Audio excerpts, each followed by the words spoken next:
Day 2 of Detroit Homecoming may have been here in Midtown at the Detroit Institute of Arts, but what happened here will have a huge impact in the neighborhoods. Also, teens targeting homes. They are not after cash nor jewelry. The surprising connection between the places they're breaking into. A common snack leads to a serious medical emergency. She was like crying and screaming in pain. What sent this little girl into surgery? Live from downtown Detroit, Local 4 News at 11 starts now. We begin tonight with a major announcement that will impact thousands of people in the Motor City. Much of Detroit's comeback we've seen has focused on downtown and midtown. Well, now those investments are headed into the neighborhoods. Our news coming out of Day 2 of the big Detroit Homecoming event. Jason Colthorpe is live at the DIA. Last night there was talk about neighborhoods. Tonight, some action. Jason? Really good action too, Kimberly. And yeah, last night we kind of talked about what would happen today. A lot of these folks who were back in town, these expatriates, went out into 3 different neighborhoods and saw firsthand what the possibilities are. And tonight we're hearing about millions of dollars in potential investments for new affordable housing in the neighborhoods. We're doing this talk show host style today. It's my dream, finally able to do it. It was the Dan Gilbert Show at the DIA Thursday. 2-time NBA champion, but 1-time almost NBA champion. With special guests Draymond Green and Stephen Ross. To see the energy and the excitement that's being generated in this city right now is tremendous. And near the end, Ross, a Detroit native who owns the Miami Dolphins, announced the effort to attract $27.5 million in investments aimed at affordable housing in Detroit's neighborhoods. And his reasoning was simple. This is where I'm from. It's home. And you feel like you want to get out in the neighborhoods? Well, I like to see Detroit come back. Yeah. It's all about that. It's a philosophy shared by Green, even though he's a Saginaw native. When you build up downtown and midtown, you have to build up everything else around it in order to sustain that. Because I think I saw something a year ago that said by 2031, Detroit will be the #1 city to live in. I mean, that's great. Along with affordable housing, other business leaders on hand say there's no cookie-cutter approach for investing in neighborhoods. In the Brightmoor area, for example, urban farming is very big. I think that we could do a totally vertical approach where everything from growing to selling to distribution, and even selling to restaurants. And that's a really interesting idea there. I mean, really blowing up the urban farm idea and expanding it in ways people may not be thinking of yet, to really expand in other ways in the neighborhoods. Back to that big announcement too, by the way. It seems like it could be very much in flux, but Ross did talk about this is also in conjunction with the Ford Foundation, and he also is personally investing in a project that we don't know about yet, but he's investing personally in that as well. So a lot of things in the works that we're learning tonight out here, guys. Back to you. It's been quite a story the way the Ford Foundation is back and getting so active in Detroit. Jason, earlier today we reported on Amazon's plan to open a distribution center in Shelby Township. That's 1,000 jobs. But we also found out during the homecoming events that Dan Gilbert is being sort of leading the full court press to get Amazon to bring its second headquarters here. Yeah, that could mean 50,000 jobs. Yeah. They have a task force. He wants to get in there. Mayor Duggan is all on board. We know about that part. We were actually expecting something more on that tonight, and then we kind of caught this other big announcement. But at one point in the show, and by the way, it should be said that Dan Gilbert is a pretty good talk show host, by the way. But at one point, he just popped a slide of a potential new Amazon headquarters there as he was talking to Stephen Ross, and kind of hinted that he might want to be a part of that too. So I think he's building this excitement. No new concrete plans, but I think he wants to keep building that excitement. It's not going away. Yeah, no doubt about it. All right, quite a 2 days so far. One more day to go of Detroit Homecoming. Kim? People living on the south side of Inkster are on the lookout for a group of thieves. They've been spotted trying to break into homes overnight. Inkster police believe the crooks are after one thing, but it's not what you might think. Let's get to Jermont Terry live at the police station with more. Jermont? Kimberly, we're talking 3 attempted break-ins in just one night, and police, as you mentioned, do believe that they're connected. The intruders are going after what's growing at these homes. Extra security to protect what's luring thieves in their backyard. We walked around and we seen track marks from bicycles. Metal sheets are going up after these guys came in. Just after midnight, a security system captured teens lurking in Paul and Kristen Swinder's yard. And I thought I was tripping. I was like, is there 5 people in my backyard? Yes, all 5 jumped a 6-foot fence. Oh, yeah. That's scary. They roamed around with flashlights before realizing they were on camera. Listen as they tell each other. As the intruders roamed outside, the Swinders worried and called police inside. For one thing, there's 5 of them, and it's just me and her. I do have dogs, but I didn't want them coming in. The teens eventually took off running back over the fence. What's growing and gated out back is what police believe brought them here, a legal medical marijuana grow. Premeditated. They'd been scoping, I believe. Inkster police believe the same teens may be connected to 2 other attempted burglaries overnight. They all happened on the city's south side, including one on New York Street. They said that the one on New York was definitely medical marijuana also. The Swinders hope the teens won't return because there's still a lot of unknowns. I don't know if they got guns. I don't know. They had a backpack. I'm glad I have cameras in order to put their faces out there and try to catch them.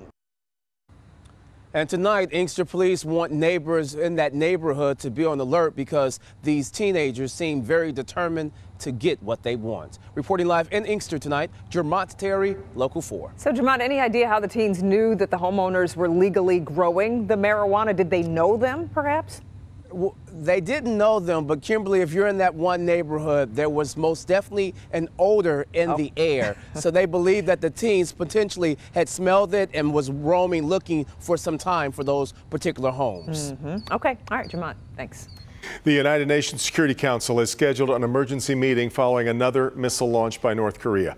The missile flew over Japan and crashed into the Pacific, but this launch, of course, comes 11 days after Korea's 6th and most powerful nuclear test. A closed-door meeting at the UN scheduled for the morning. A Detroit Lions fan who made a racist post on Snapchat has been banned from Ford Field, and he surrendered his season tickets. The man posted this picture of 2 fans sitting during the national anthem. The post included a caption with racial slurs. Stacy says she joined the protest last season when NFL players started doing it to bring awareness to social injustice, but she never expected this kind of reaction. I just figured it was just my protest and something I was doing, and it wouldn't affect anyone around me. So I thought I would be like, you know, just some little small part of the big picture, but. Stacy says she's satisfied with the outcome and she plans to continue her protest.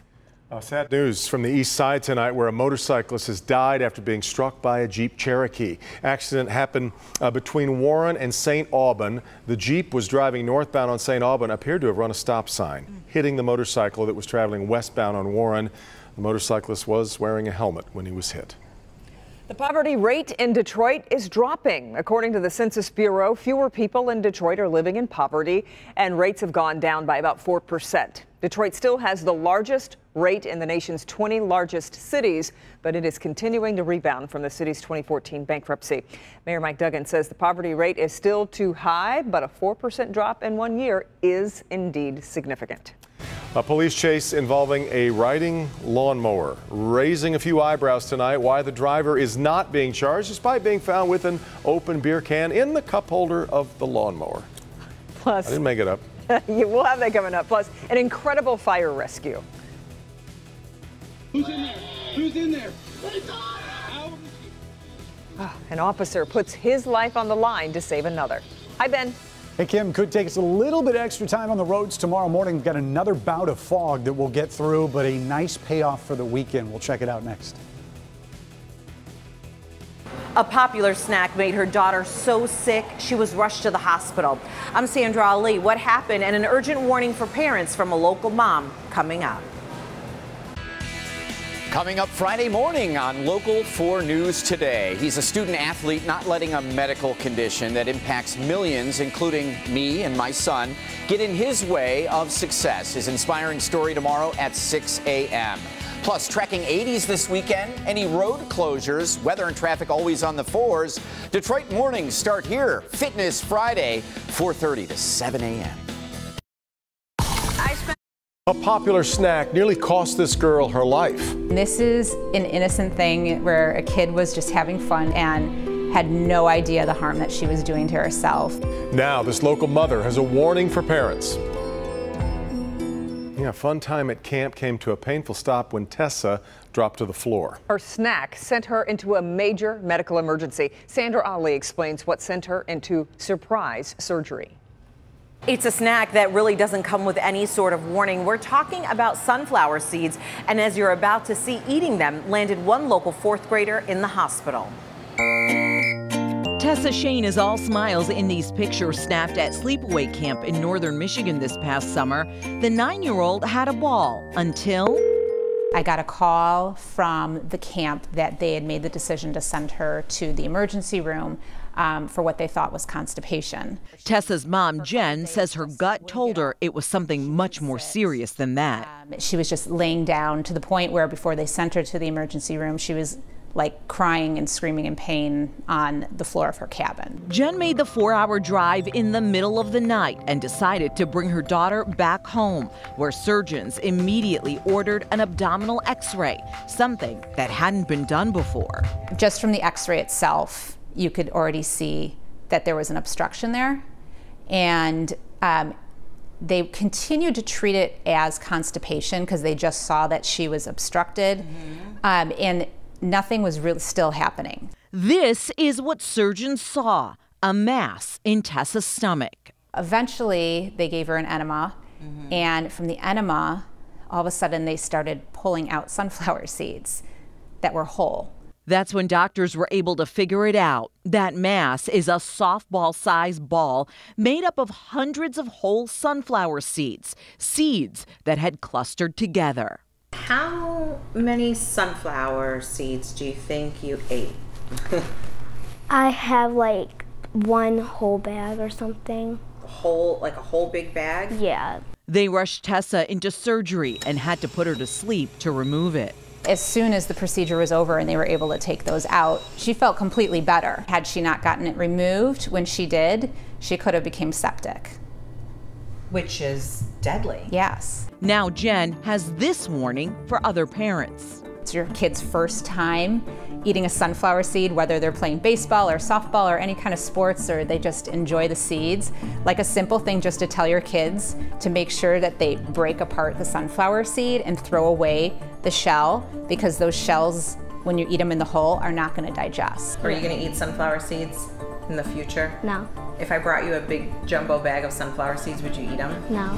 Tessa's mom says the surgeon who worked on Tessa said in all of his decades in practice, he had never seen a case quite like this one. Back to you.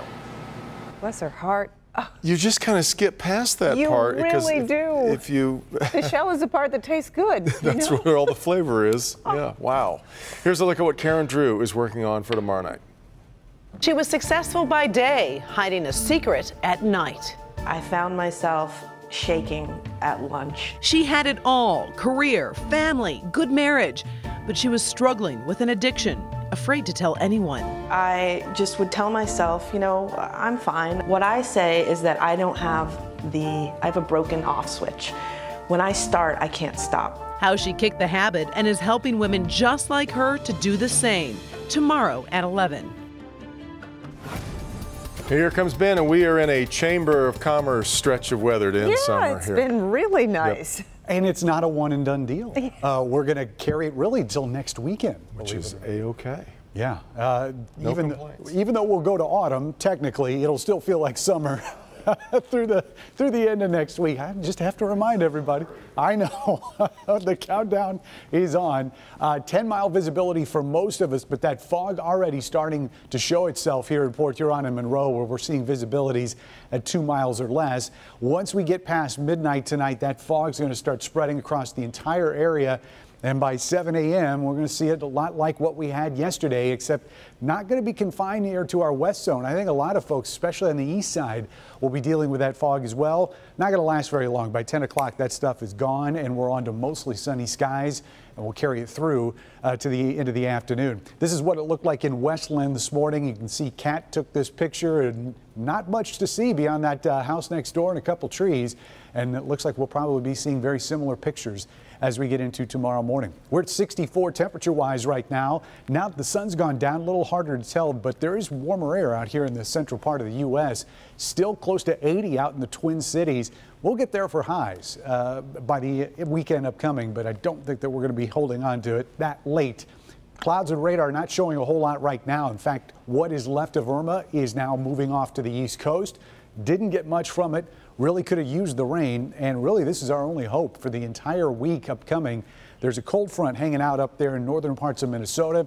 That's going to be here Sunday night, but by the time it gets here, there is not going to be a lot of moisture with it. In the meantime, temperatures warming up. We'll hit the 80s, and once we get there, that's where we're going to stay for high temperatures, as we mentioned, all the way through the start of next weekend. 59 tonight for an overnight low as the sky's clear. We will see that fog rolling in. High temperatures tomorrow should be warmer than what we picked up today, and we'll start in the metro zone in your 4-zone forecast. 78 here in the city, but a couple 80s as you get closer to M59. South zone temperatures anywhere between 79 and 80 out there in Lenawee County. A little bit cooler towards Lake Erie, where we'll have a little bit of a southeast wind keeping things cooler. Close to 80 in our west zone, and our north zone, even though it's going to be one of the cool spots, still upper 70s and maybe even a couple 80s down there in Waterford and Rochester Hills by tomorrow afternoon. So once we get past Friday, we go into the weekend with even warmer temperatures, and we remain in the 80s through Thursday of next week. And at that point, we'll really start looking for some rain. But until then, enjoy the weekend. Pretty much perfect. Yeah. All right, Ben. A cover-up controversy brewing in Michigan. The police department in hot water for trying to let a prominent person off the hook. Also, a police officer being called a hero tonight for his efforts to save the life of a girl. And when you see this dramatic body cam video, you'll understand why.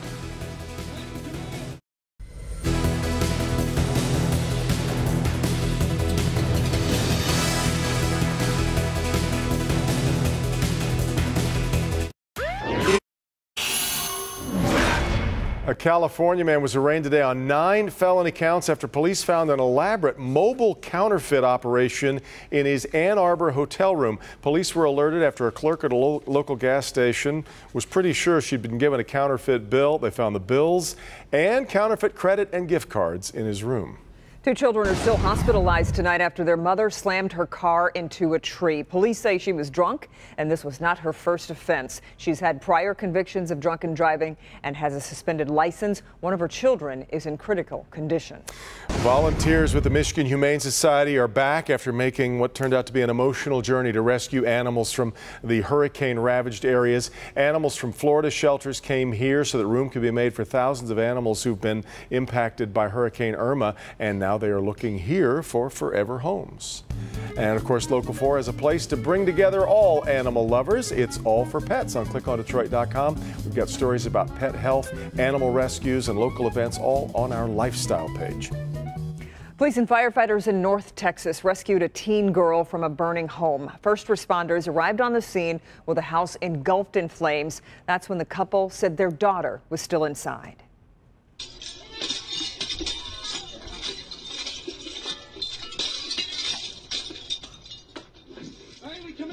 Body cam video shows the officer breaking glass and going into the house with only his uniform. He eventually had to leave because his uniform couldn't handle all the heat.